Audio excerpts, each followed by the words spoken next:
pegar as provas de vocês hoje, tá? Então não me perguntem notas, questões, já tem gente que vai fazer uma chamada, eu acho. Então, sem provas hoje, tá?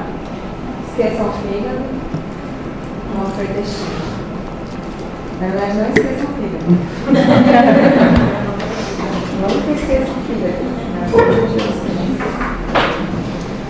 Porque agora, os alunos que já passaram, que acho que tem pessoal no sexto ano, né, de vocês que passaram, agora elas vêm falar, doutora, do João Paulo, perguntam pra gente quanto de polimorfo nuclear, né? É isso que vocês vão ver, tá, gente? É isso que vocês vão ver. Não precisa decorar a rodapé. Vocês têm que saber o mínimo do diagnóstico de paciente. O mínimo do diagnóstico de ascite. Básico do que fazer uma hemorragia digestiva sem ficar tão nervoso. Porque é nervoso vocês vão ficar quando tiver alguém com hemorragia. Mas é o básico que vocês precisam saber. Tá? Porque isso é clinicamente. Mas esqueçam um pouco agora fígado. Vamos para o intestino. Vamos começar a falar das doenças inflamatórias intestinais, tá? Alguém já viu, alguém conhece algum paciente que tem doença inflamatória intestinal? Ninguém nunca viu? Paciente com retocolite, gastroenterite? Já? Conhece? Você tem o tio que tem?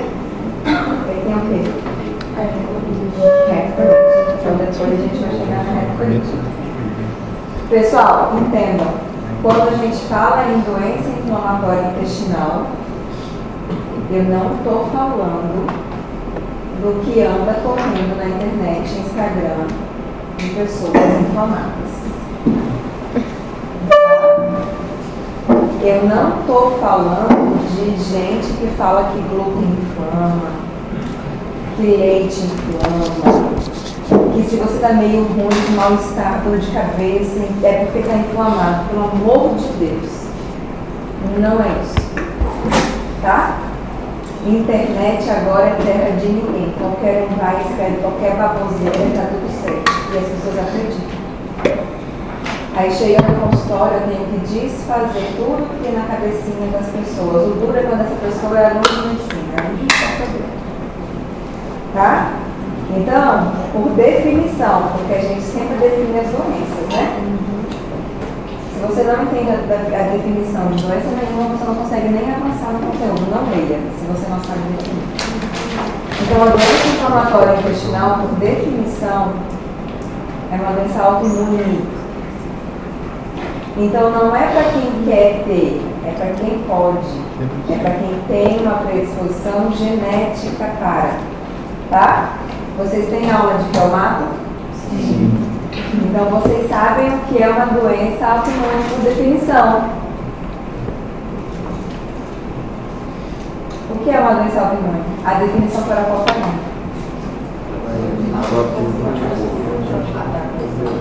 Anticorpo, o que tem um anticorpo?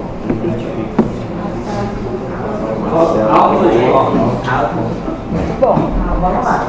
Então é quando o paciente desenvolve uma resposta imunológica de defesa contra ele mesmo. Que pode ser contra o tecido conjuntivo, que pode ser contra o tecido epitelial e que pode ser contra mucosa intestinal. Tá? Então, a doença inflamatória intestinal é uma doença autoimune que o nosso sistema imunológico prepara uma resposta desapropriada contra a nossa mucosa intestinal, tá certo? Então não adianta você querer se inflamar. Eu vou comer tal coisa. Não. É uma doença autoimune, tá? Dividida em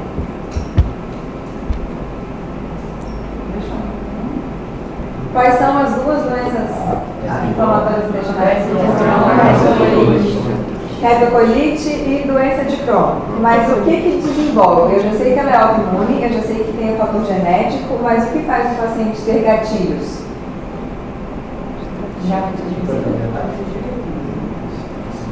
Hábitos de vida, né? Mudança do estilo de vida. Isso é a resposta assim, em geral, né? Como orientar o paciente? Mudança do estilo de vida. Mas o que é a mudança do estilo de vida? O que são hábitos do estilo de vida? Alimentação, etilismo, tabagismo, atividade física, sedentarismo, obesidade. Quando a gente fala em alimentação, a gente está falando do quê? O gorduroso é geral, assim, né? Mas em geral a gordura não vai ser um gatilho por si só, né? Coisas industrializadas, ultraprocessadas. Dentro dos industrializados tem os corantes. E esse é verdade, tem estudo que fala que corantes, especialmente os vermelhos, são gatilhos para doença inflamatória intestinal para aqueles que já têm fator genético para. Tá? Então, aqueles corantes vermelhos das balinhas que a criança fica com a língua vermelha, é fator de risco para gatilho, não para desenvolver doença, para gatilho. Tá? O que mais? Não. Por isso que eu falei, primeira coisa que eu falei quando eu comecei a aula. O glúten é ruim para quem? Para quem tem doença celíaca. Ponto, acabou. Tá? Se a pessoa não tem doença celíaca, não tem por que parar o glúten. E aí depois eu vou dar essa aula para vocês. Tem a doença celíaca, que é intolerância a glúten, que é uma doença autoimune também, não é para quem quer. E tem a sensibilidade ao glúten, aquela pessoa que come glúten e sente mal. Veja, mas ela faz todos os testes, ela faz sorologia, ela faz biópsia de duodeno, ela faz tudo, ela não tem diagnóstico de doença celíaca, mas ela sente mal. Evita glúten. Poderia ser um gatilho? Não é gatilho, uma é uma, outra é outra. Todos os ambientais? Sim, eu tenho diagnóstico quando eu tenho uma doença autoimune diagnosticada. Tá? Agora, o que são as coisas que têm glúten?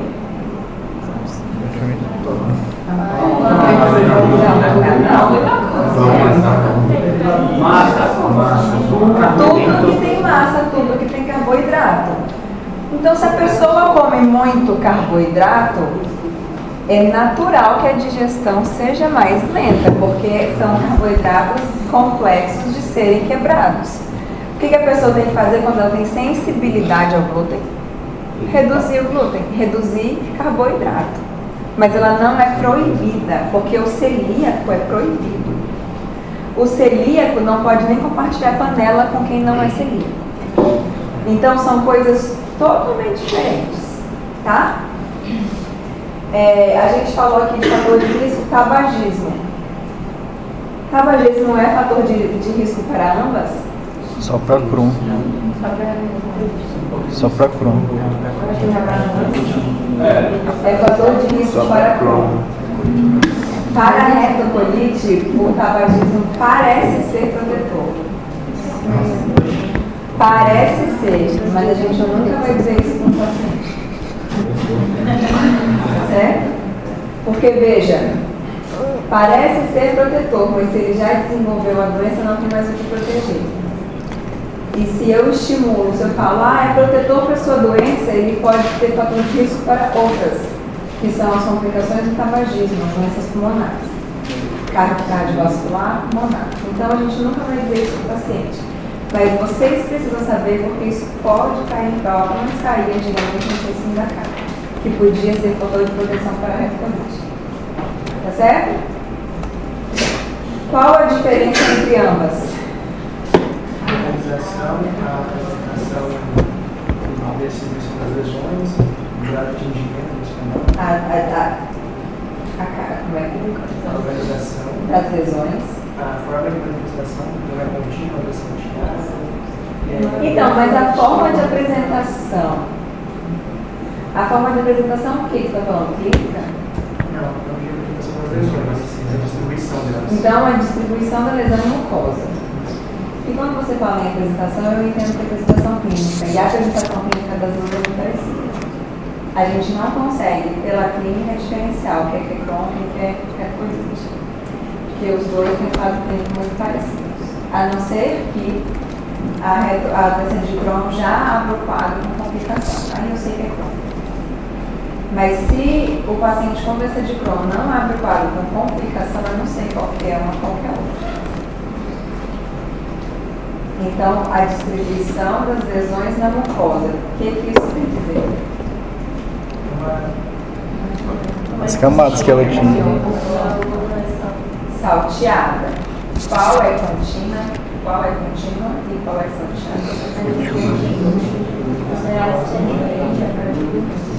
Então, a retocolite, gente, por isso que a gente tem que definir as doenças, tá? A retocolite, o nome dela já diz, ela é reto, ela necessariamente tem que acometer reto. Não existe retocolite que só pega cólon transverso, que poupa reto, não existe isso.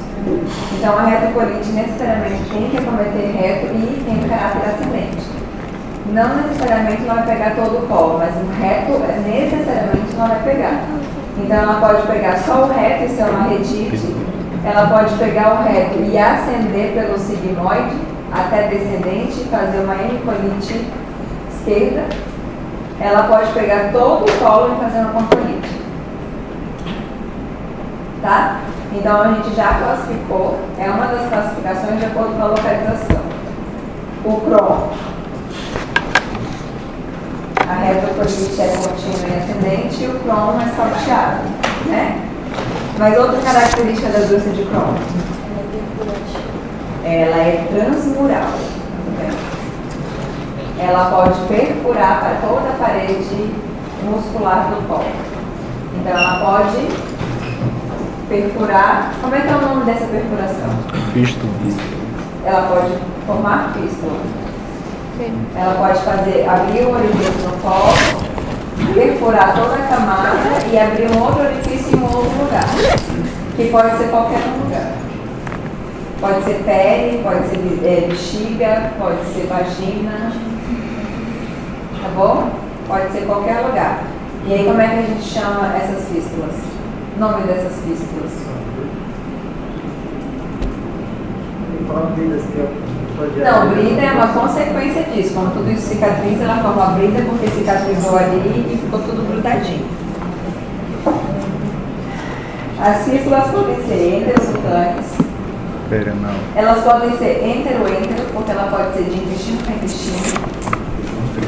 Elas podem ser enterovesicais quando elas vão para a bexiga. Tá? Isso ajuda vocês em cirurgia, algumas coisas.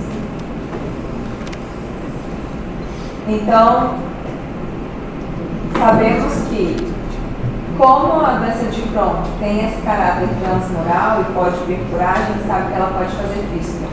Por isso que eu falei, quando o paciente abre o quadro clínico já com complicação, ele já abre um quadro com fístula. Eu não tenho dúvida que isso é Crohn.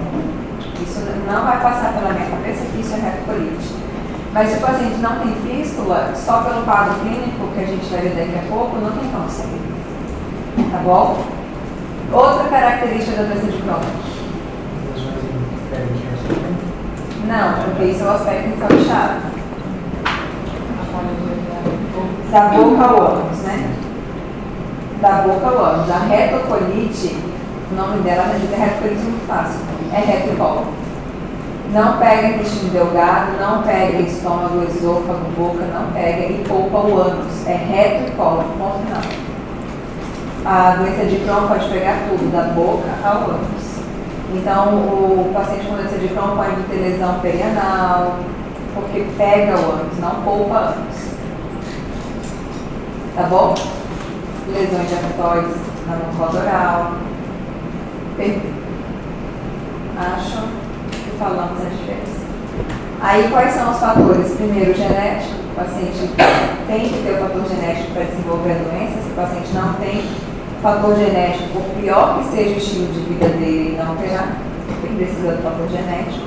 Mas o ambiental é importante. Porque o ambiental é o estilo de vida, é a alimentação, tabagismo, ativismo. O que é de alimentação, gente?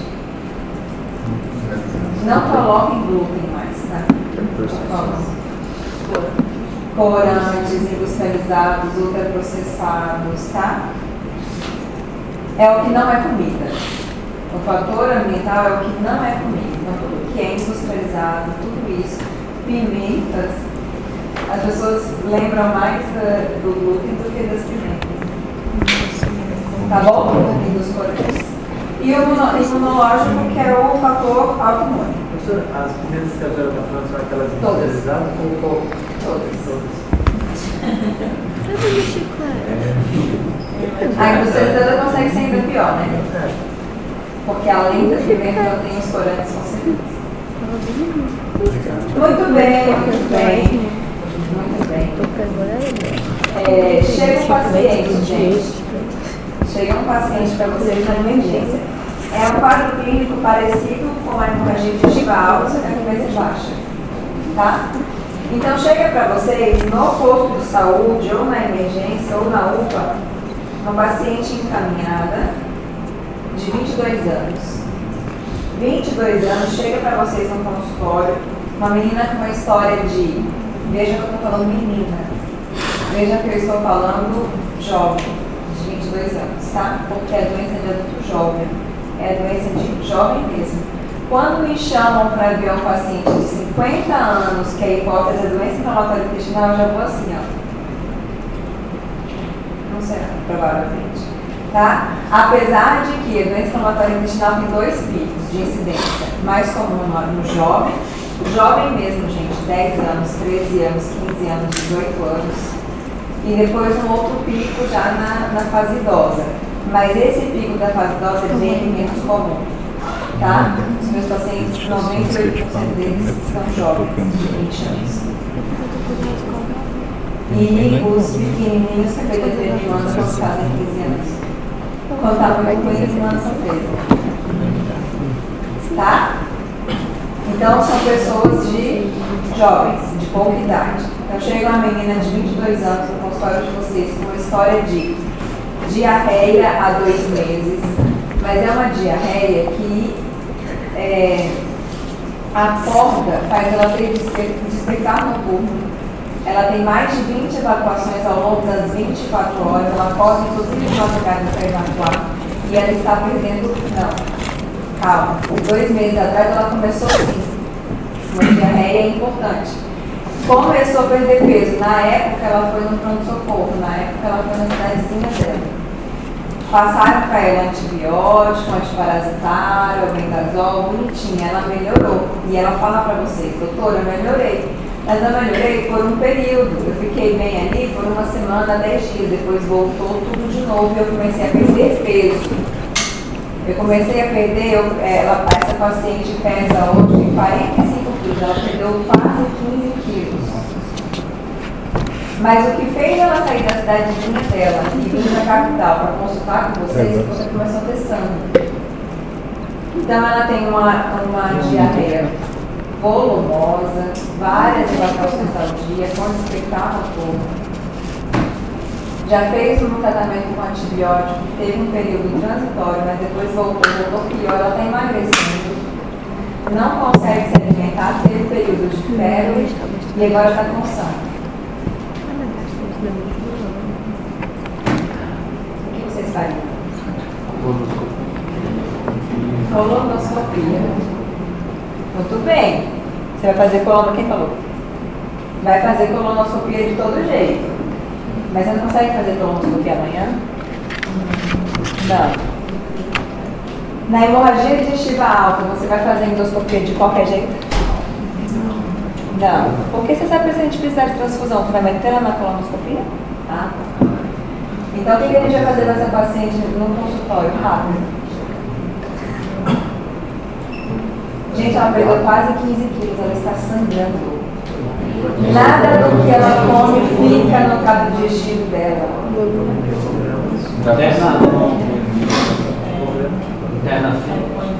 Outra coisa, eu não peguei a prova de vocês ainda, não é dessa aula de vocês que eu vou falar, mas tem gente que coloca na prova assim. E vocês estão no 4º ano, hein? De medicina. Não dá mais. Medo. Não dá mais. Medo. Tem gente que coloca na prova assim, hemograma completo, 2 pontos. Ureia, creatinina. Meu Deus. Aí não. foi dessa sala não, professora. Foi aqui não. Vocês entenderam onde está o erro? Sim. Se vocês entenderam onde está o erro, fica até mais tranquilo. Foi essa sala aqui não, professora. Como se fosse assim, como se o hemograma, Achei. como Programa completo, porém é grande. se a pessoa tivesse querendo falar assim, entendeu? É que meu filho, né? Hemograma é hemograma. Ureia é ureia, creatina é creatina, cada um tem uma função, certo? Mas quando eu estou querendo falar assim, eu solicito exames laboratoriais, eu peço bioquímica, eu peço hemograma e bioquímica. Como se o hemograma completo abrangesse tudo. E não é. Hemograma, eu vou ver série vermelha, série branca no sangue. Fim. Tá bom? Tá. É preciso isso em prova, né, Brei? Oi? Não, era 2 Mas essa expressão tá errada, hemograma completo? Independente, né? Você só solicitar. Não, o hemograma completo está errado, porque ele é redundante. Todo hemograma é completo. Porque se você quer, ou você quer um hemograma, ou você quer só um Pior que tem uns planos de saúde que não aceitam não. Não sei se não botar Se completo. você quer um hemograma, Hemograma mais que plaqueta. a parte vermelha, o leucograma e as plaquetas, esse é um hemograma completo, é redundante. Esse termo, eu sou bioquímico, né? Esse termo surgiu porque antigamente os exames a gente escolhia se fazia plaqueta ou não. Aí completo porque quer que tenha plaqueta. É, mas isso é bem antigo. É antigo, aí continua. Continua. O problema é que aí vem o acadêmico de medicina que é novo, Sim. e aí acha que o hemograma completo inclui bioquímica, porque é completo, vai pedir tudo. Entendeu? Mas o hemograma é hemograma, mas se eu quiser só a parte do hemograma, eu vou colocar HB-HT. Uma coisa mais rápida, é igual o hemocentro, ele faz o HB ou HT, ele não faz o hemograma, né? Quando ele vai antes da transfusão. Então, vamos lá. Volta. Essa paciente está ruim, gente. Vejam, essa paciente está ruim. Vocês pediram hemograma, pra quê?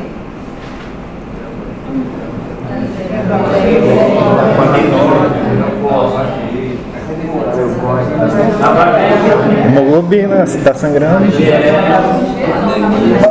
pra ver se tem anemia. Pra ver se está perdendo sangue. Será que vai precisar transfundir? O que mais?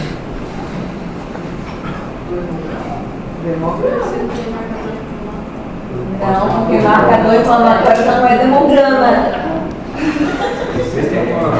Tá vendo como o hemograma parece assim, pede exame de sangue?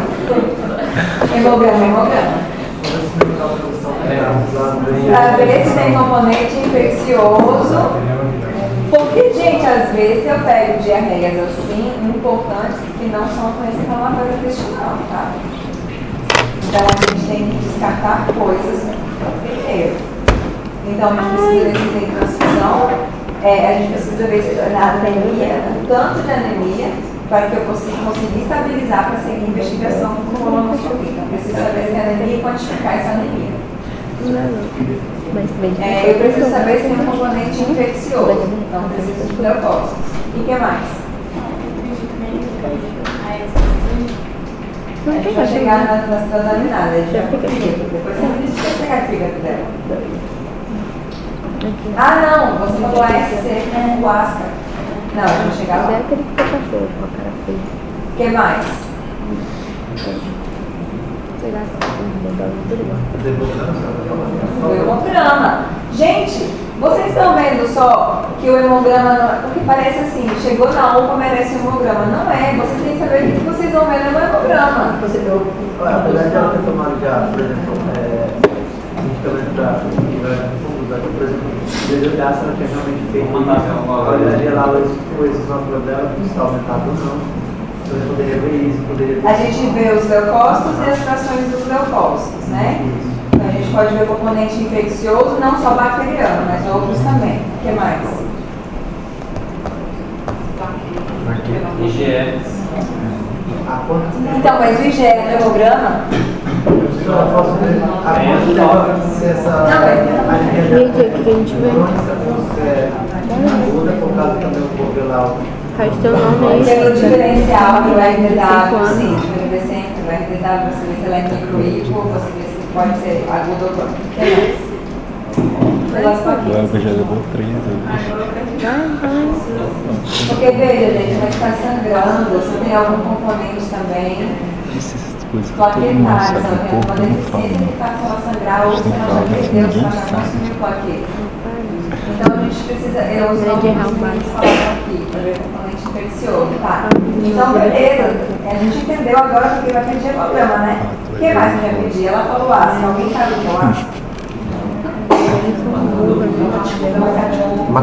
É um marcador sorológico, é um autoanticorpo que indica a presença de Cromo. Não, eu já deixa eu ver calma que eu já cheguei lá. De cromo. De Crohn, tá? Isso caía muito, não sei como é que tá, mas caía muito em prova de residência, tá? É o ANCA para a retocolite e o ASCA para a doença de Crohn. Na vida real, a gente não usa marcador sorológico. Na vida real, me ajuda muito pouco, a gente não faz. Porque na vida real, o que vai fechar diagnóstico para mim é a colonoscopia com biópsia. Então, na vida real, eu não vou ficar pedindo marcador sorológico, nem todo mundo já faz. Não é já Às vezes confunde mais mas do que já pode ajuda. Na vida real, não faz. Mas o Então, ele Simprom fez vai o vir. CAT. É o Simprom, que é o ácido, e o Não de Namprom, que tratamento. é o ANCA, que é hiperretocolite. Tá bom? Professor, a senhora falou que o diagnóstico que usa melhor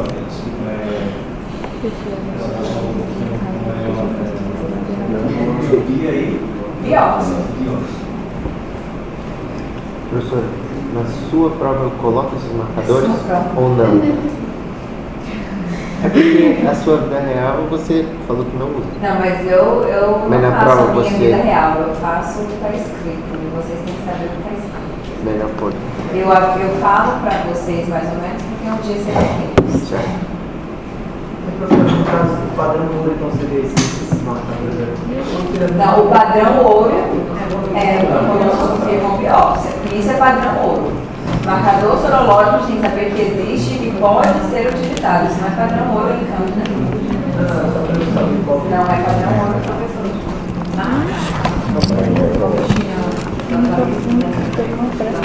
A Cassiana.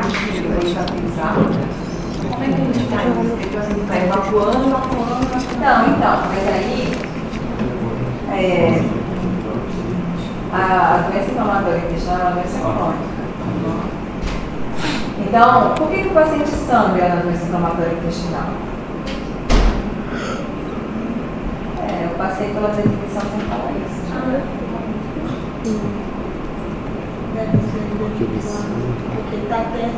Lesão de mucosa, né? Então, se eu tenho um sistema autoimune atacando a minha própria mucosa, essa mucosa está doente, está descamando. Quando ela descama, ela sangra, tá? Em graus de profundidade diferente, porque a retocolite só pega mucosa e submucosa. Então, só o que pode sangrar é mucosa e submucosa. O muscular não vai descamar na retocolite, mas na doença de Crohn pode. Tá? Então, por que sangra? Porque aquela mucosa inteira está saindo, está descascando, está descamando. Então, ele sangra por esse motivo. É diferente de você ter um vaso aberto, fazendo assim, ó, igual uma mangueira. Tá? A hemorragia digestiva varicosa, você tem um vaso sangrando, literalmente. Às vezes ele para de sangrar porque ele fez um coágulozinho ali, mas esse coágulo, se sair de novo esse coágulo, sangra de novo. Então tem que ser mais rápido. A hemorragia digestiva alta é uma coisa aguda. A doença inflamatória intestinal, ela é crônica. Ela não sangra tão rápido igual uma doença varicosa. Ela vai sangrando, porque o paciente começa com uma erosão aqui, uma úlcera ali, aí essa onde tinha a úlcera descama, até que na retocolite ele pode ascender, na doença de Crohn ele pode ficar mais profundo e esse sangramento fica mais importante. Mas em geral ele tem mais tempo. Tá? Eu tenho tempo de fazer o hemograma, eu tenho tempo de ver se eu preciso transfundir, eu preciso... o que mais acontece com o paciente com diarreia? E nesse caso, eu estou falando de uma diarreia crônica, mas em qualquer diarreia. Hidrata. Então, eu tenho tempo de hidratar o paciente, tenho tempo de transfundir. eu tenho um pouco mais de tempo.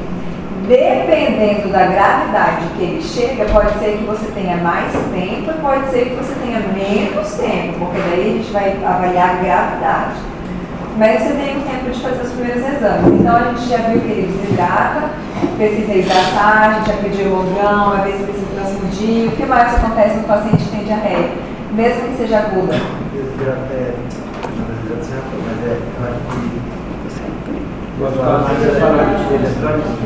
Você trouxe? Pretende? Desbalanço Essa daqui eu vou hidroeletrolítico, comprar. desidrata e pode alterar eletrólito. Então tudo isso a gente tem que fazer, ver se precisa repor eletrólito, ver se precisa hidratar, ver se precisa transfundir antes de uma colonoscopia. A gente pode fazer os marcadores sorológicos e o que mais?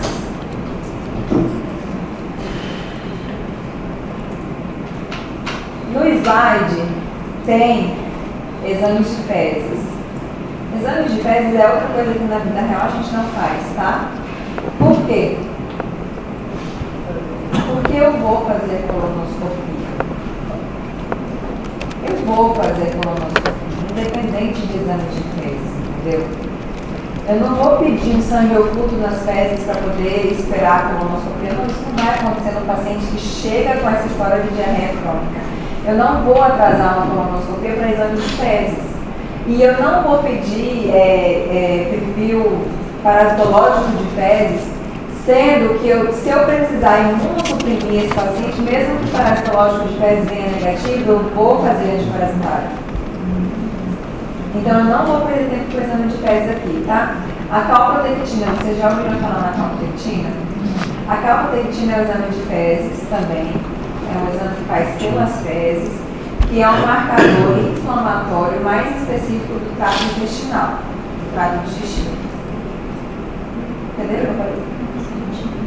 É como se fosse um PCR, só que o PCR é sérico, é de sangue, e a calprotectina é de fezes. Qual que é? Se eu já tenho PCR, por que eu faço a calprotectina? Porque a calprotectina é mais específica. O PCR aumenta com qualquer coisa. O PCR altera com infecção de garganta, com pneumonia, com infecção urinária, se bater o dedinho do pé. O PCR altera. A calprotectina ela vai alterar se o paciente tem doença no trato digestivo. Tá? Mas também não necessariamente doença inflamatória intestinal. Se o paciente tiver uma jeca, o calprotectina vai alterar. Então não é para sair pedindo calprotectina para todo mundo. Quem pede calprotectina é quem gastro que está acompanhando o paciente com doença inflamatória intestinal. Tá? Porque nem vai servir de diagnóstico essa calprotectina para mim. O que vai servir de diagnóstico para essa doença inflamatória? Colonoscopia com biópsia. Então, quando que eu, não clínico, eu vou pedir a calprotectina? Quando eu estiver em acompanhamento. Eu faço o diagnóstico, eu vejo o grau de doença, se ela é moderada ou grave, eu inicio o tratamento. 6 meses depois, eu faço uma nova colonoscopia, porque eu preciso avaliar a resposta de tratamento. Se em 6 meses o paciente cicatriza a mucosa e eu tenho uma colonoscopia normal, depois de 6 meses, eu posso fazer uma calprotectina. Então, a calprotectina também não é para qualquer pessoa. Tá? Mas os clínicos já não descobrindo a calprotectina, às vezes já chegam pra gente no consultório com uma calprotectina, às vezes ajuda, porque o objetivo dela é acompanhamento. O objetivo dela é acompanhamento. Às vezes, eu poupo um paciente de uma colonoscopia nova, porque a calprotectina está bem baixinha. E fazer uma colonoscopia não é uma coisa tão simples, tá? Tem um preparo, depois eu vou falar para vocês, e daí eu consigo fazer uma calprotectina. Se vem ali uma calprotectina bem baixinha, eu consigo rever esse paciente em 4 meses, ele mantém tratamento, desde que eu tenha uma colonoscopia documentada de que está cicatrizando. Tá certo? Certo. Faltaram alguns exames aí, né? Mas tá bom. Faltou o PCR.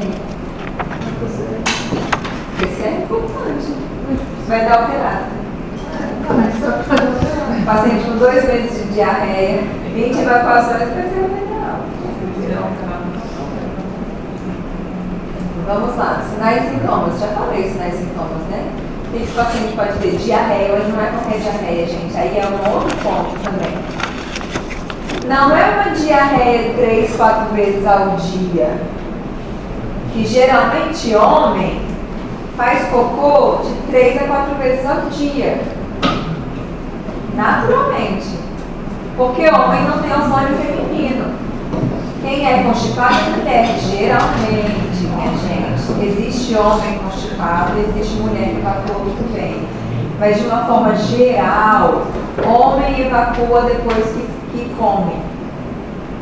Toma café da manhã, faz cocô, almoça, faz cocô, janta, faz cocô. Não é a maioria dos homens, não é assim? E as mulheres, quando muito, uma vez no dia, uma vez a cada 2 dias, porque tem hormônio feminino, tá? E aí o que vive chegando pra mim, mulher trazendo marido porque diz que ele tem diarreia. Não é? Porque a mulher não aguenta ver o homem evacuar tanto e ela não conseguir. Para ela é diarreia. Então não é essa diarreia. E outra coisa, existem também as outras diarreias das doenças, oh meu Deus, o síndrome do intestino irritável, que o paciente tem diarreias pontuais, ele até muda a consistência das fezes, mas ele não perde peso, não tem sangramento. Quando eu falo de uma diarreia, de doença inflamatória intestinal, eu estou falando de 15 a 20 evacuações. Eu estou falando de um paciente que acorda de madrugada, ele tem que despertar no corpo. Isso é uma diarreia de doença inflamatória intestinal, tá? Porque diagnóstico diferenciado de diarreia tem um monte. Mas a diarreia do quadro clínico da doença inflamatória é diferente, tá? Então o paciente pode ter sangramento, dor abdominal, urgência, febre, perda de peso, fadiga, por um motivo óbvio, né? Ele está emagrecendo, ele não está absorvendo nutrientes muito bem. Então, ele tem fadiga, às vezes, por anemia, tá bom? Quando o paciente tem só sintomas intestinais, isso é fácil. Mas ele pode ter manifestações extraintestinais, como qualquer doença autoimune. Qualquer doença autoimune tem um tropismo por inflamação a um determinado local, a um determinado tipo de tecido. Mas aquela doença autoimune pode fazer manifestação extra àquele tecido, não é assim? Por isso que o diagnóstico de lúpus é tão difícil, porque pode dar com tudo, são sei lá quantos critérios, eu nunca decorei isso. Mas as doenças inflamatórias intestinais também podem ter manifestações extra-intestinais, tá? Então o paciente pode ter artralgia, artrite, artralgia, pode ter uveíte, tá? Já chegou paciente para mim que veio do oftalmo para investigar a causa de uveíte. Por que o paciente jovem tem uveíte? A gente faz a colonoscopia. Porque às vezes ele abre o carro primeiro com uma manifestação extraintestinal e depois abre o intestinal, tá? Aí a gente precisa saber por causa disso. Então, por mais que vocês não queiram gastro, mas eu quero oftalmo, então tem que saber que pode ter manifestação ocular também, tá? Pode ter fígado, rim, em qualquer lugar. Algumas dessas manifestações extraintestinais estão relacionadas à atividade da doença inflamatória, outras não. Outras, por mais que o paciente esteja em remissão da doença intestinal, ele tem a manifestação extraintestinal. É mais difícil. Tá? Vamos lá, diagnóstico. Como que a gente faz o diagnóstico das doenças inflamatórias? Eu já falei. Colonoscopia e biópsia, né?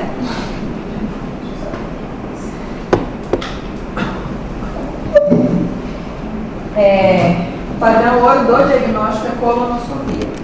Eu preciso fazer colonoscopia. Quando que eu vou fazer as outras escopias?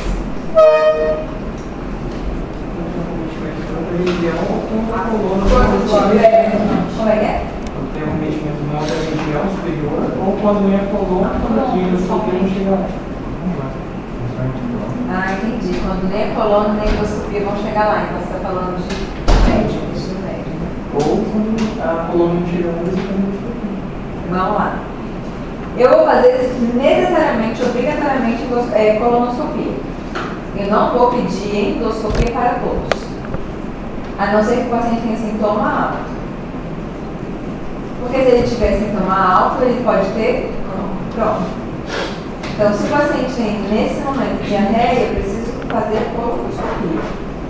Se ele já tem diarreia, lesão aftoide oral, se ele já tem dispepsia, então eu já faço endoscopia e colonoscopia.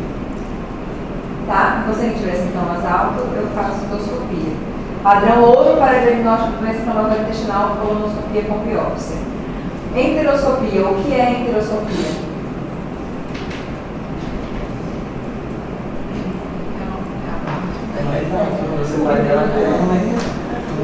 Tudo que tem entero, gente, vem do intestino delgado, tá? Tudo que tem entero vem do intestino delgado. Então é como se fosse uma colonoscopia que sobe pelo delgado, que é uma enteroscopia retrógrada, ou uma endoscopia que desce pelo delgado também. Pega ele, coordena o jejum e não chega no ilho, porque pega o ilho e a coluna, tá? Então, é uma endoscopia mais longa ou uma colonoscopia mais longa, onde a gente vai pegar delgado. Se eu tenho dúvida de acometimento de delgado. Tá? A vantagem da enteroscopia, da endoscopia e da colonoscopia aos exames de imagem é que a gente tem a possibilidade de fazer biópsia. Porque se você fizer uma tomografia ou uma enteroressonância, que é uma ressonância que reconstrói o trato digestivo, você pode ver áreas espessadas. Então, espessamento de parede parietal, não sei o que, de colo transverso. Você consegue saber que aqui tem uma inflamação. Se tem fístula, a enteroressonância é fantástica, mas não substitui a possibilidade de fazer biópsia. Tá? Porque pela endoscopia, pela colonoscopia, eu consigo visualizar onde tem lesão e biopsiar aquela lesão. Porque pela biópsia eu consigo diferenciar se é retocolite ou pronto. Tá? Então vamos lá. Na classificação nós já falamos, né? Para que eu preciso classificar a doença? Para tratamento. Tá? À medida que eu classifico uma doença, eu estou falando de gravidade e de extensão de doença. Isso é para tudo na vida. Né? Tudo na vida você vai dizer. É uma doença pequena. É um tumor pequeno localizado sem metástase. Assim, eu preciso classificar para eu saber qual é a estratégia terapêutica. Então, se eu sei a gravidade e se eu sei a extensão, eu consigo planejar tratamento. Veja, se eu tenho um paciente que tem só uma proctite, que é só o reto, às vezes o supositório resolve. Tá? Porque coloca o supositório tem ação local, e se for só uma proctite com pouco sintoma, isso resolve. Se eu já tenho uma doença mais extensa, esse termo retosigmoidite não está em desuso, tá? No passado eles mudaram. Tudo que for retosigmoidite, tudo que for cometer retosigmoide descendente vai ser hemicolite esquerda. Então retosigmoidite não tem mais. Se eu tenho uma hemicolite esquerda, eu já sei que só o supositório não vai dar certo. Não adianta passar só, eu até posso passar um supositório se isso der conforto local, mas eu sei que só o supositório não vai pegar o colo esquerdo, tá? E aí eu tenho que ir para as medicações via oral. Se eu tenho uma pancolite, às vezes eu preciso de um pouco mais do que medicação oral, tá? Na retocolite, eu posso ter uma pancolite com ileite e eu posso ter uma pancolite sem ileite. Mas eu falei para vocês que a retocolite não pega drogado. Então, como que eu posso ter uma ileite, uma retocolite?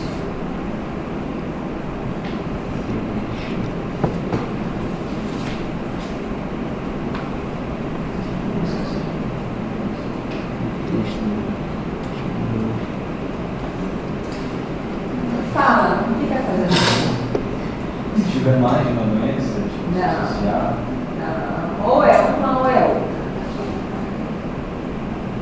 É por isso que eu preciso fechar com esse número. Ou é uma ou é outra.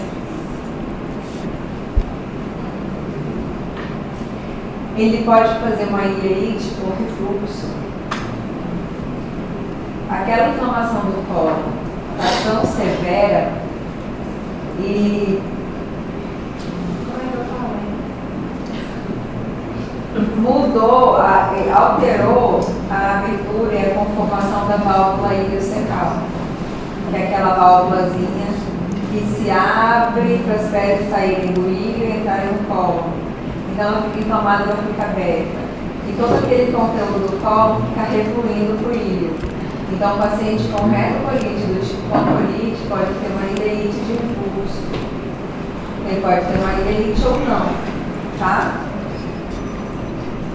Mas, se eu tenho um paciente que não tem alteração de reto, ele tem ali uma alteração de descendente, transverso, ascendente, tem uma ileite, o que é isso?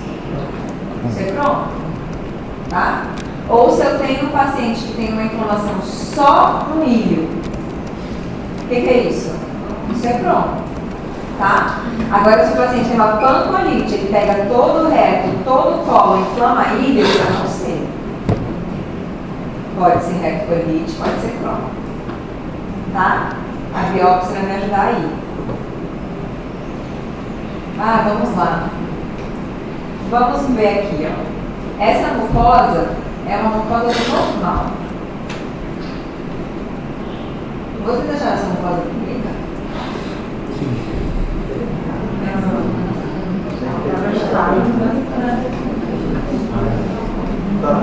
Achei bonito.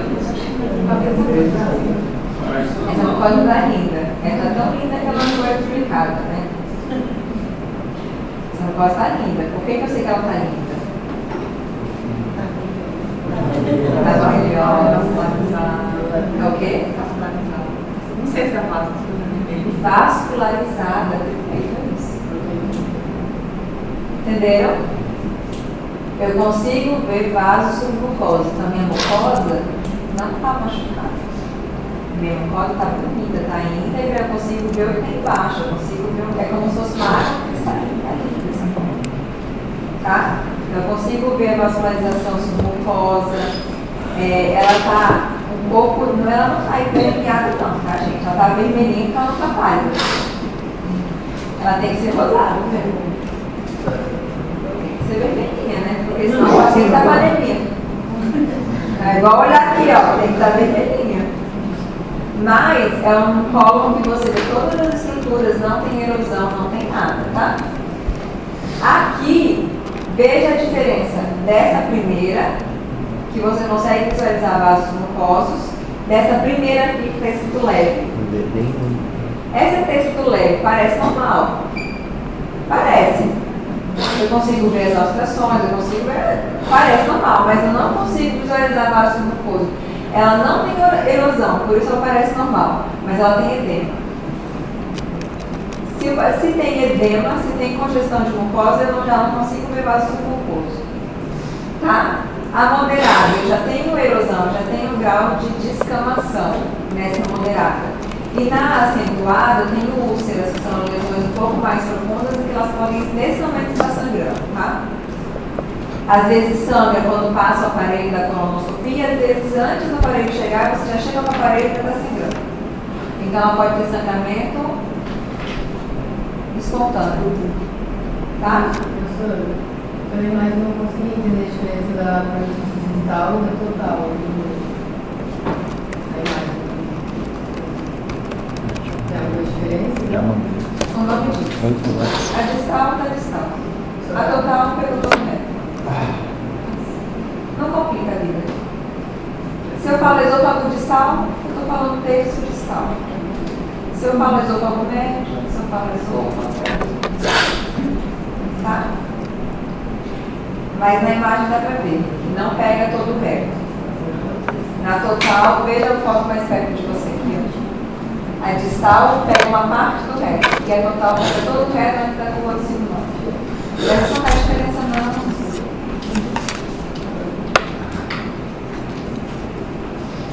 E aqui também. Vejam, as 3 fotos de cima são uma colite severa, tá? A gente tem muita erosão, a gente tem fibrina, a gente tem área de necrose.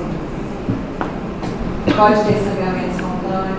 E essa foto de baixo, vocês estão vendo? Está escrito cólon transverso. É um cólon que estava severamente inflamado, igual nas fotos de cima, e depois do tratamento cicatrizou. Às vezes, dependendo em qual momento você faz o diagnóstico da doença, quando a gente faz a colonoscopia de controle, o cólon está exatamente normal. Exatamente igual ao nosso que nunca teve doença. Mas às vezes não. Às vezes formam essas traves cicatriciais, vocês estão vendo? Ele perde as pregas, ele perde as ulcerações, ele tem essas traves de cicatriz. Ele fica um grande punho, assim. Pode ficar numa tese de cicatriz, tá? Mas depende, né? Em qual momento foi feito o diagnóstico. Raio-X de abdômen. Eu estou passando muito rápido dessa aula, nem fiz caso clínico, nem coloquei vocês para atender ninguém. Estou passando muito rápido nessa aula. Vamos lá. Naquele paciente lá que chegou. Naquele paciente que chegou.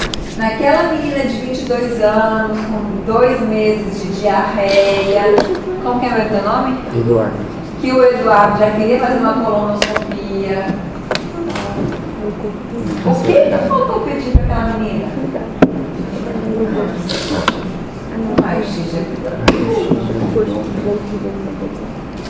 Pra quê, né?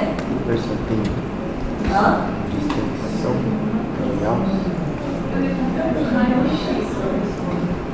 Raio-X. Parece uma coisa tão antiga, Não, né? A gente já tem se ressonância. De corpo inteiro.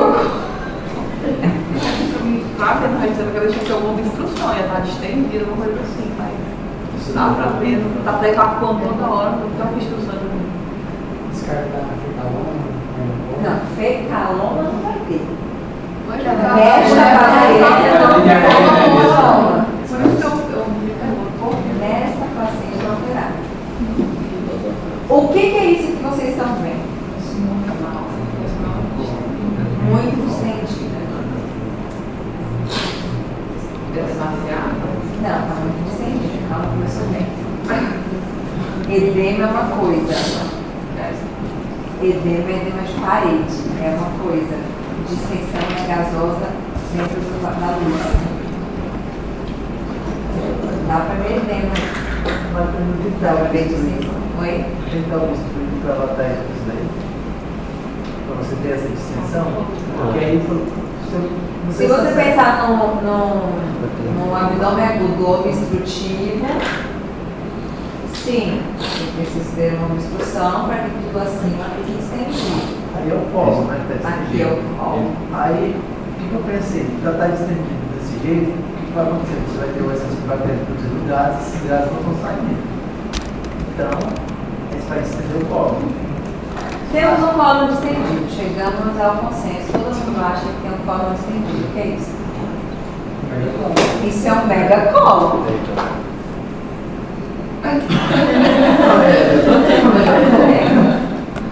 Isso é um megacolo. Dê o sobrenome para esse megacolo. Pode ser tóxico. Mas eu falei que ela tinha febre.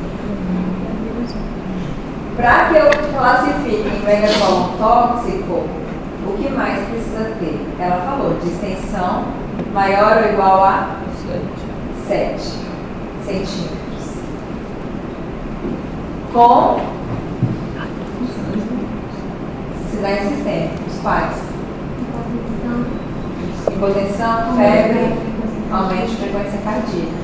Então, o megacólon tóxico é um megacólon, uma distensão de cólon maior ou igual a 7 centímetros associada a sinais de toxicidade sistêmica.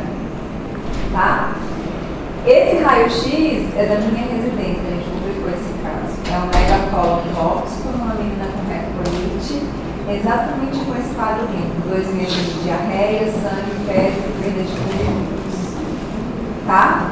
Então, eu não vou fazer colonoscopia antes de fazer o raio-x. É claro que você vai examinar o abdômen. Se não tiver tão distendido, se tiver flácido, indolor, se ela só tiver cólica para evacuar e não ao exame físico, você consegue até pular a parte do raio-x. Mas a parte desses exames aqui são para emergência. Junto ali com os exames de sangue, a gente faz raio-x para descartar o dano agudo. Tá certo? Não.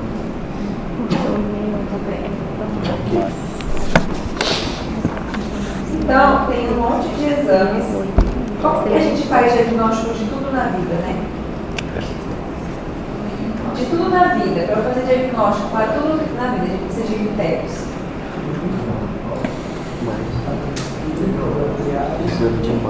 Viu como serve para tudo?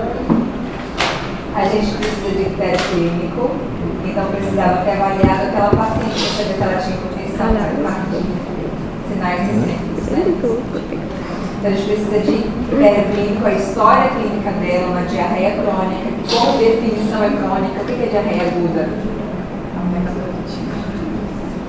Mais de 6? Se for uma diarreia crônica, a minha investigação já é totalmente diferente de uma diarreia aguda, certo?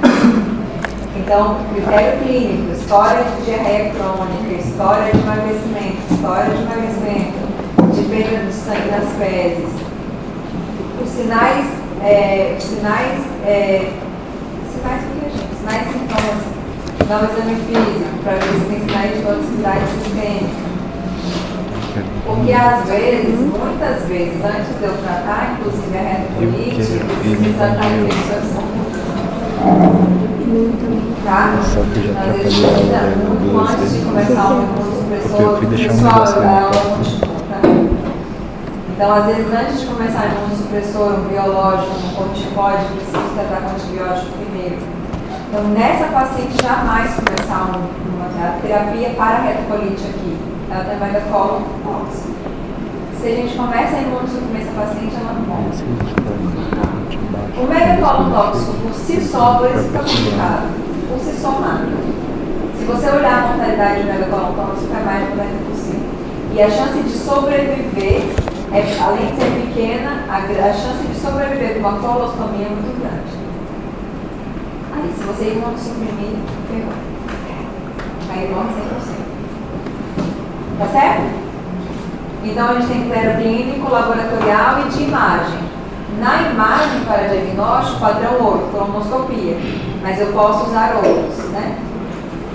Não é emergência, eu posso usar raio-x. Para acompanhamento, principalmente dos pacientes que têm doença de Crohn, para eu saber se tem fístula, eu posso fazer uma interressonância, isso para acompanhamento, tá? E a cápsula endoscópica, sabe como que é a cápsula endoscópica? Toma cápsula, toma um comprimidinho. Professora, eu não entendi, estou ouvindo aqui. Isso aqui, esse raio-x eu faço para descartar todas. Complicação. A retocolite pode fazer isso. Megacólon tóxico, não obstrutivo. Não chagásico, não. Megacólon tóxico.